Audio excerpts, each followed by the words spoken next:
Ko po sa inyo ang ating butihing Vice Alcalde. Palakpakan po natin, Vice Mayor Angela Ley Chic Atienza. Magandang umaga po sa inyo lahat.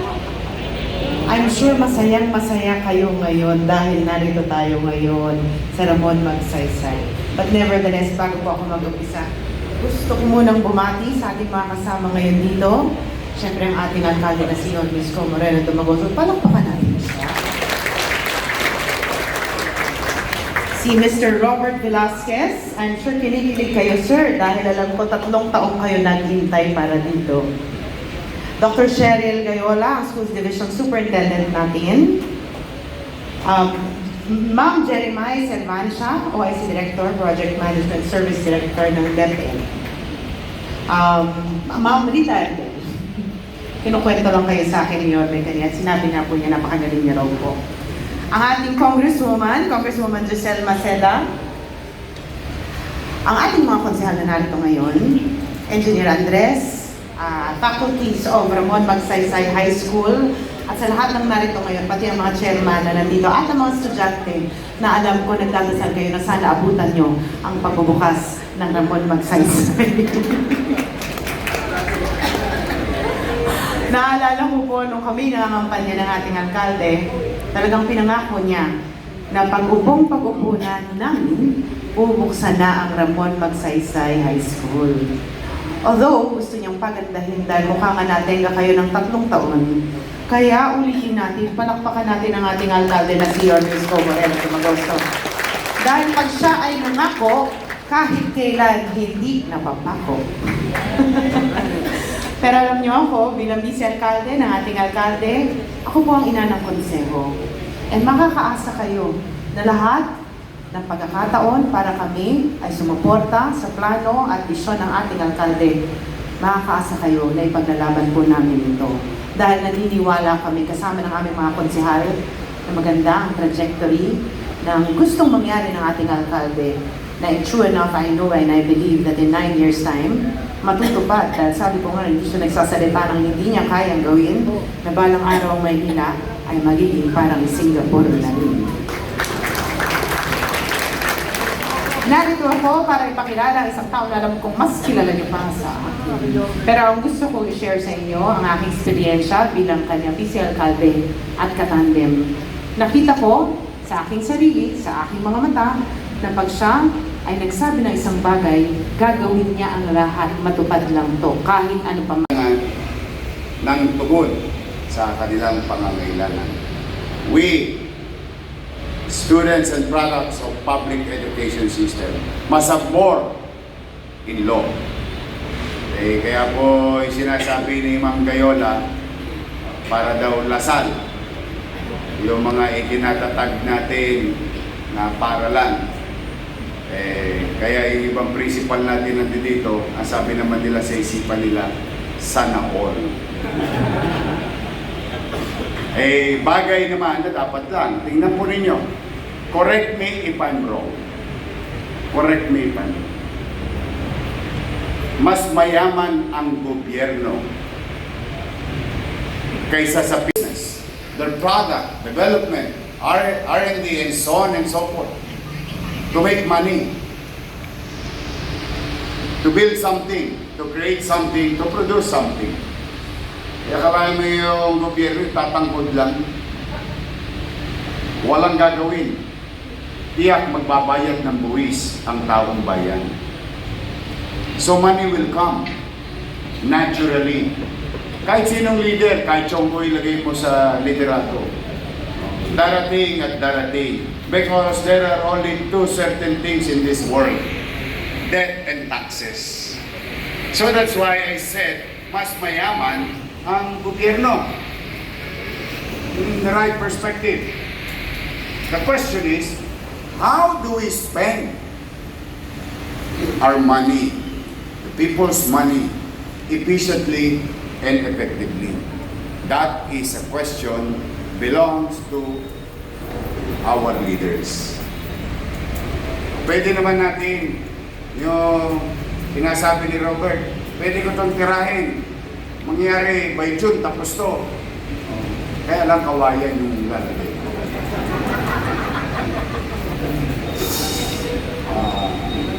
Kaya lamang, kaya tayo nagseremonya ngayon. Para pag-alapin ulit ang damdamin ninyo. Kasi marami sa inyo, lalo yung mga nanay ninyo, yung mga teacher ninyo, na parang nawawala na ng pag-asa, na para bang kailan.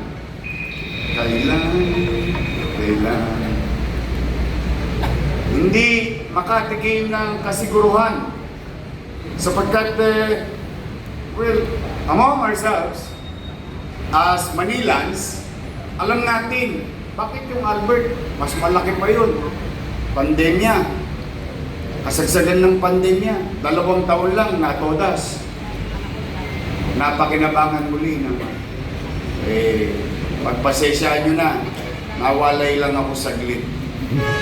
But today is a ceremony to light the fire again. Yung natingga, I'll make sure through our engineers, architects, construction workers, we'll make sure to the barangay officials, to the parents, the faculty, pag hindi ito natapos ng 1 year, soli pera. Dress. At pipilitin ko sa tulong ng SDO family in the region, in the city. By the time dumating kayo dito, notebook na lang ang dala nyo. No more earth movement, no more disarray. You're just gonna sit on an upscale public education classroom. In my own little way, I will move heaven and earth. As I have promised, ito alam ng mga chairman, marami sa kanila nakapakinig sa akin nung kampanya, at saka yung mga taga-Sampaloc. Totodasin ko to ng December 2026. Yun ang pangako ko. Hindi ko naman maintindihan pagkadating ko, nana na lang ang umaagos sa ugat ng Maynila. Wala nang dugo. But then again, I have to give it to people, to the SDO family, to the board. We really tried our best na magsubi, magtabi, because it is a commitment publicly stated by yours truly in the last election. And we will fulfill that promise, as like what the Vice Mayor said. And bagay naman na ipinagpapasalamat ko sa mga konsehal ng Maynila. Nandito ang ating konsehal, Attorney Lady Quintos, Eunice Castro, Doc Almiron, Ryan Ponce, DJ Bagaching. Pero kalimutan nyo na siya. Mas paborito ko si Hannah Bagaching.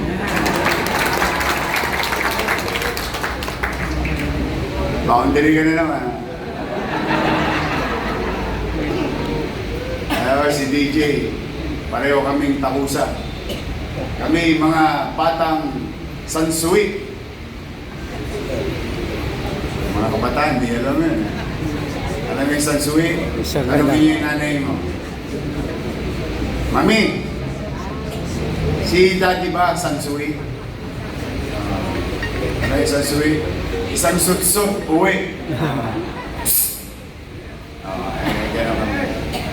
Because, in married life, soon you'll be marrying somebody. There are only 2 rules in happy marriage. Number 1 rule, white is always right. Number 2 rule, if you think your wife is wrong, refer to rule number 1. Happy wife, happy life. Of magsaysay and the faculty and to the community. Of course, this is a big task. Alam niyo itong mga pinagkagawa namin. Almario, Manila Science, Albert. ano yan eh, masyado mataas na pangarap sa isang pampublikong paaralan. But then again, as I have said, bakit? May pera naman tayo eh. E di gawin natin, when we try to cure and address the universally accepted student-teacher ratio in a classroom, we don't address it for today. We must address it 10 years from now at isabay natin yung population growth sa construction growth of space. And before we know it, come the next leaders who will follow me, will have a better school environment to live. E ganun na talaga ang pagpaplano. Unang-una, mahal ang lupa sa Maynila. Mura ba lupa sa Maynila? Ako napakamahal. Kaya dito kahit isment nagkakatalo. Kaya nga bang kita nito nakakahoy. Kasi sayang din yung 1 square meter. But the thing is, you can just focus the resources, address one problem at a time, continue and consistent and put persistency in the program. Before you know it, madami na pala. Kaya sa aming Congresswoman Maceda, maraming salamat sa pakikisa sa programa Pang-Edukasyon. Sa ating mga principal, to the DepEd family, to the SDO family, to the faculty, nadali nyo na yung allowance. Ako, yun na. Okay, huwag na lang. I-update ko lagi. And soon, kami ni Ma'am Gayola, may pinag-uusapan na kanina, yung endgame ko. You know, you may look at this by its face, where I am trying to confront the universally approved, acceptable student-teacher ratio. But may endgame to. Because we created space, and someday, somehow, malay ninyo, makarinig kayo ng teacher na may condominium na 2-bedroom. Malay nyo. Because, tingnan ninyo kay snowball yan. When you plan ahead, when you plan things, ano yung subsequent effect o ripple effect na pwedeng mangyari that will bring us another confrontation with a social perennial problem by doing one thing. Kaya yung madalas ko pong sabihin na umanatag kayo, mag-iinam ako, sisinupin ko. There is action behind those words. And hopefully someday, through the help of our SDO family, we can come up and get to that end game for our faculty in the city of Manila. At saka yun hindi drawing. Nangyari na po yun sa engineering. Nangyari na po yun sa Manila Health Department. You heard it already. You saw it already. At nangyari sa ordinaryong mamamayan ng lungsod. At may mangyayari sa Marso para sa mga mamamayan ng lungsod. So, again, let me repeat. Pumanatag kayo, ano man ang maliit na kakayanan ng ating lungsod. Under our watch, we'll spend it efficiently. And we'll invest. Continue to invest to MBN. MBN. Doon lang tayo. Hindi na ako yung mga palamutit, halamanin, bulaklaking, pakislap-kislap. Ang tawag ko lang dyan, Ajinomoto. Umami. Pampasarap ng programang pangkasalukuyan, may programang pangmatagalan. So, doon po tayo. Kaya, again, to the project manager, the vice mayor, Engineer Andres, to our principal, to our superintendent, to our congressman, counselors here, we, your principals, and SDO family, in government, magbubuti kami. Kayo ba may jacket na? Wala kayong jacket? Bigyan ng jacket yan. Kasi, pag-soak pa nyo next year. Tapos, lastly, on the side, ewan ko kung napansin nyo lang, mga chairman. For sure, naggawa na rin kayo ng mga event dito nung araw. Ito, alam ko ng mga teacher, mga speaker. Napansin nyo, maliwalas. Yung hangin, tagos-tagos. The way it was in Albert. Kasi that's supposed to be maliwalas. Baka mamaya, may mag-soccer player pa sa inyo pagdating ng araw. Walang sinabi yung eskwela ng anak ko. Xavier. Doon ako namobya, yung Xavier School. Mas maganda pa kayo sa Xavier School.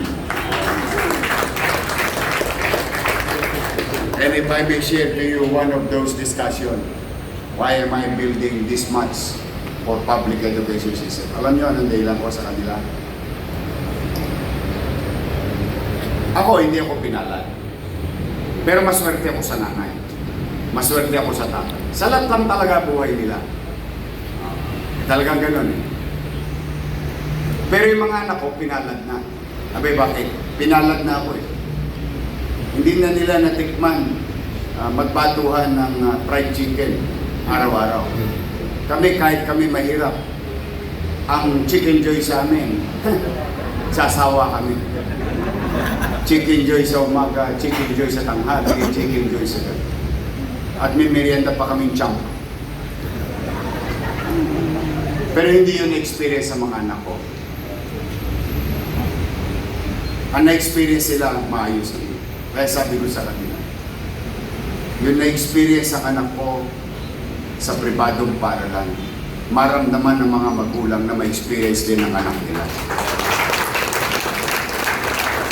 That is our aspiration. That is our.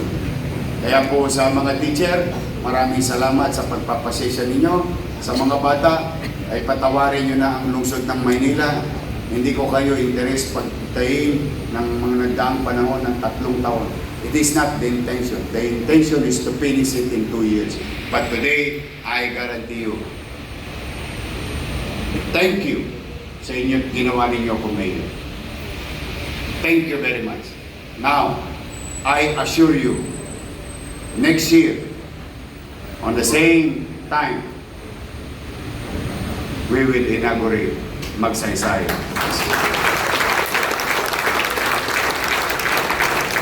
So muli, Ma'am Miguel, sa po ng iyong kasamahan, ay lagi po kayo welcome sa Maynila. Sabi nga ng mga principal, sana all. Sana tondohay naman next time. 209 fully air-conditioned academic classroom. Bagay, pamilyar na dito mga estudyante ng Magsaysay. Auditorium, air-conditioned. Gymnasium, air-conditioned. Hindi na uhulas ang mga chinchansu at Natasha ng mga teacher sa umaga sa quadrangle nagpa-flag ceremony. 4 science laboratory, library and e-library, 2 sped classroom, 8 elevators, outdoor basketball court, football field, practice house, outdoor sports and exercise area, sewerage, water treatment, admin office, 16 offices, LDRRMO office, 9 faculty rooms, co-op office, 2 lab stock rooms, roof deck service area, 3 male CR and 3 female CR per floor. Electrical room maintenance per floor, pump room, 6 staircases, and parking space. Wow! May kotse kayo? So these are the facilities of your school. Muli, thank you for the opportunity to be of service. Again, and I'll do good. Magsisikap ako. But I have to beg you. I, and I alone, cannot do it. I need your help. Tulungan ninyo ako, mga barangay chairman, mga barangay official, mga guro, mga mga. Because together, we can make Manila great again.